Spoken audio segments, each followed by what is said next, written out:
Isu sosial saintifik bagi pertanian. Yang pertama, penggunaan baja kimia. Penggunaan baja kimia yang berlebihan turut mengakibatkan tanah menjadi berasid. Yang kedua, penggunaan racun serangga. Penggunaan racun serangga secara berlebihan pada sayur-sayuran akan menyebabkan kadar racun serangga terserap pada sayur-sayur amat tinggi. Cara menangani. Pertama, mengadakan kempen.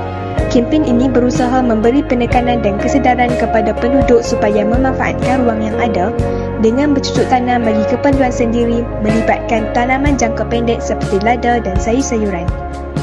Yang kedua, penanaman semula pokok-pokok. Kajian membuktikan bahawa pokok bernilai dalam menjamin kelestarian persekitaran dan kesihatan manusia. Pokok di bandar perlu dipelihara dan penebangan pokok bukanlah solusi terbaik untuk mengelakkan pokok tumbang. Pokok di bandar perlu dihargai kerana ia mengindahkan dan meningkatkan nilai estetik sesuatu kawasan. Di sisi sains, pokok memberi teduhan dan mengurangkan pencemaran udara serta bunyi di kawasan bandar, malah bertindak sebagai ejen penyerap karbon. Yang ketiga, merawat dan memproses sisa pertanian.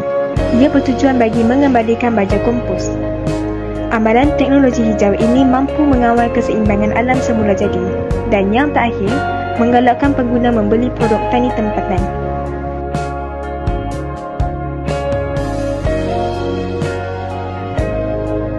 Antara isu bagi perhutanan ialah yang pertama, pembakaran terbuka.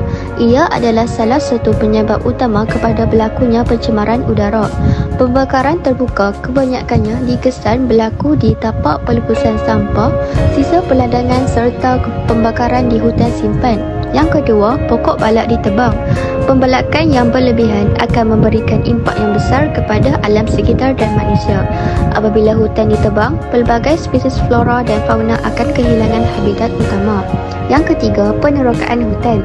Apabila berlakunya penerokaan hutan, ia akan menyebabkan terganggunya kawasan habitat tersebut tinggal dan seterusnya akan memberikan kesan sehingga berlakunya kepupusan terhadap habitat tersebut.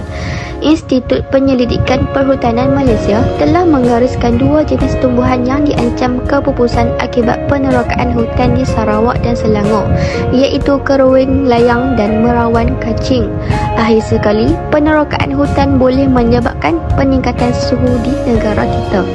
Cara menangani isu sosio-saintifik perhutanan. Yang pertama, mengawal aktiviti pembalakan. Contohnya, kerajaan wajar menguatkuasakan Akta Perhutanan Negara 1984 untuk memberikan hukuman setimpal dengan jenayah untuk golongan tidak bertanggungjawab. Yang kedua, kuat kuasa undang-undang. Yang ketiga, menanam kesedaran masyarakat, meningkatkan kesedaran terhadap kepentingan pokok dan kawasan berhutan serta memupuk semangat ciptakan alam semula jadi. Dan yang keempat, membuat kempen alam sekitar, iaitu kempen kesedaran masyarakat yang diadakan bagi memupuk generasi yang berwawarasan ke arah membina sebuah negara maju yang seimbang dari segi pembangunan dan pemeliharaan alam sekitar.